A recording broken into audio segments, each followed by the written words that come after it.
આજે આપણે વાત કરી રહ્યા છીએ એક એવી ગંભીર સ્થિતિની જેમણે 7 સમંદર પાર વસતા આપણા ગુજરાતી ભાઈ બહેનોના જીવનમાં ખળભળાટ મચાવી દીધો છે. વર્ષ 2026 નો આ માર્ચ મહિનો ઇતિહાસમાં કદાચ લોહિયાળ અક્ષરે લખાશે.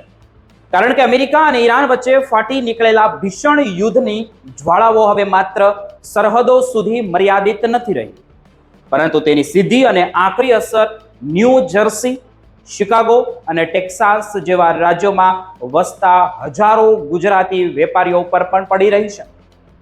યુદ્ધ ભલે હજારો માઇલ દૂર ખેલાઈ રહ્યું હોય, પણ તેની આર્થિક અને સામાજિક ગરમી અમેરિકાના લિટલ ઇન્ડિયા ગણાતા વિસ્તારોમાં સાફ અનુભવી શકાય છે. આ સંકટની સૌથી પહેલી અને સૌથી ભયાનક અસર ગેસ સ્ટેશન અને જે કન્વીનિયન્સ સ્ટોર પર જોવા મળી રહી છે.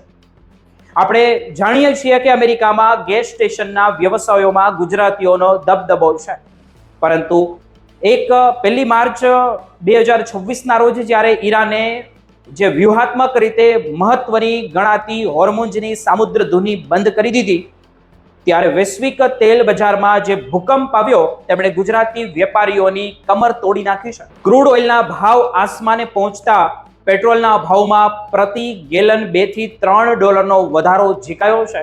ન્યૂ જર્સીના એડિશન અને ટેક્સાસના હોસ્ટનમાં જે સ્ટોર ધરાવતા વેપારીઓ આજે ગ્રાહકોના રોષનો ભોગ બની રહ્યા છે. સામાન્ય જનતાને લાગે છે કે વેપારીઓ નફો કરી રહ્યા છે, પણ હકીકત કંઈક અલગ જ દેખાઈ રહી છે. તેલની કંપનીઓ પાસેથી મળતું માર્જિન સાવ ઘટી ગયું છે અને ઉપરથી ક્રેડિટ કાર્ડ પ્રોસેસિંગ ફી એટલી વધી ગઈ છે કે દરેક ટ્રાન્ઝેક્શન પર વેપારીઓએ ખિસ્સામાંથી પૈસા કાઢવા જેવી સ્થિતિ સર્જાઈ રહી છે.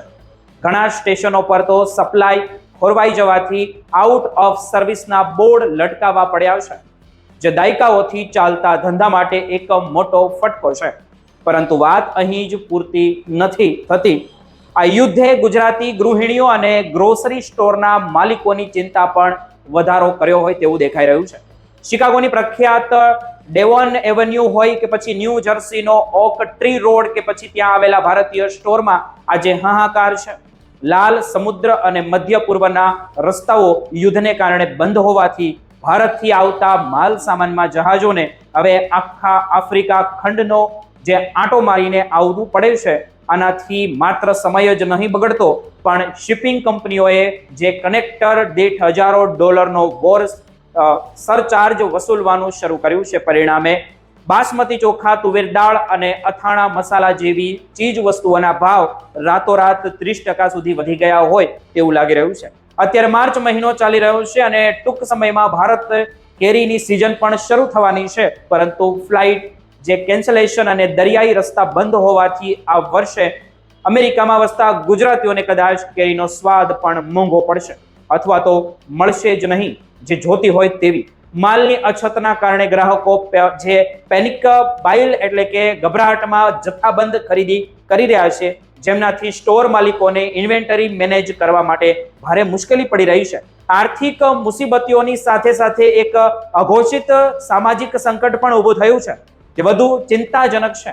અમેરિકામાં જ્યારે પણ મધ્ય પૂર્વ દેશો સાથે યુદ્ધ થાય ત્યારે સ્થાનિક સ્તરે અજ્ઞાનતાને કારણે હેટ ક્રાઇમની ઘટનાઓ વધતી હોય તેવું લાગે છે. કમનસીબે આપણા ઘણા ગુજરાતી ભાઈ બહેનો જે દેખાવ કે પ્રવેશ ઘણીવાર સ્થાનિક અમેરિકનોએ મધ્ય પૂર્વ લોકો જેવા દેખાવા લાગે છે, તેમના કારણે તેઓ વગર વાકે નફરતનો ભોગ બનતા દેખાય છે. ટેક્સાસના ઓસ્ટિનમાં બનેલી તાજેતરની જે ગોળીબારની ઘટનાઓ આપણે સામે આવી હતી ને તે જોઈ હતી, અને ગુજરાતી સમાજમાં જે ફફડાટ ફેલાયો હતો, શિકાગો અને ડલાસના જે બર્બરન વિસ્તારમાં જે સ્ટોર ચલાવતા વેપારીઓ હવે જીવના જોખમે કામ કરી રહ્યા હોય તેવું પણ લાગે છે. સુરક્ષાના કારણોસર ઘણાઓએ તેમના હથિયારધારી ગાર્ડ રાખવા પડ્યા છે, અથવા તો મોંઘા સીસીટીવી કેમેરા લગાવવા પડ્યા છે, જે તેમના પહેલેથી જ ઘટેલા નફામાં વધુ ગાબડું પાડી રહ્યા છે. આ માનસિક તણાવ એટલો છે કે ઘણા પરિવારો હવે પોતાના બાળકોને સ્ટોર પર મોકલતા પણ ડરી રહ્યા છે. આ બધી મુસીબતોની વચ્ચે ડોલર અને રૂપિયાનો ખેલ પણ ગુજરાતીઓને રડાવી રહ્યો છે. યુદ્ધની અનિશ્ચિતતાને કારણે ડોલર મજબૂત થયો છે અને રૂપિયો 92 થી 93 સુધી પહોંચી ગયો છે.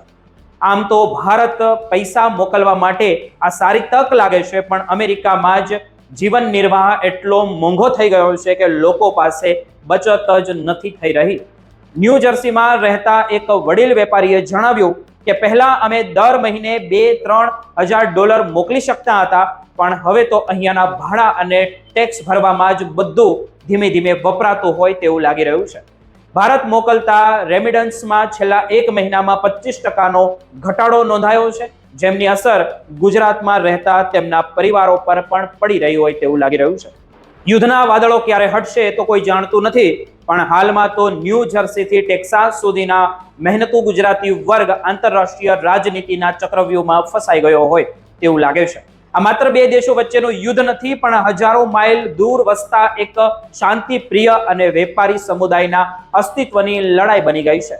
સપ્લાય ચેનથી સમસ્યા, વધતી જતી મોંઘવારી, સુરક્ષાનો ખતરો અને આર્થિક મંદી, આ ચારેય મોરચે ગુજરાતીઓ અત્યારે ઝઝૂમી રહ્યા છે. અમેરિકન સરકાર તરફથી હજુ સુધી કોઈ મોટું રાહત પેકેજ જાહેર કરવામાં આવ્યું જ નથી. ત્યારે આ સમુદાયે હવે પોતાની જોરે જ આ કપરા સમયમાંથી બહાર આવવાની મથામણ કરવી પડશે. આવનારા દિવસો વધુ પડકારજનક હોઈ શકે છે, પરંતુ ગુજરાતી જે છે તે વેપારી સૂઝબૂઝ અને લડાયક મિજાજ તેમને આમાંથી પણ રસ્તો કાઢવામાં મદદ કરે તેવી આશા છે. આજના રિપોર્ટમાં આટલું જ. આ વિષય પર તમારે શું પ્રતિક્રિયા છે તે અમને જરૂર જણાવજો.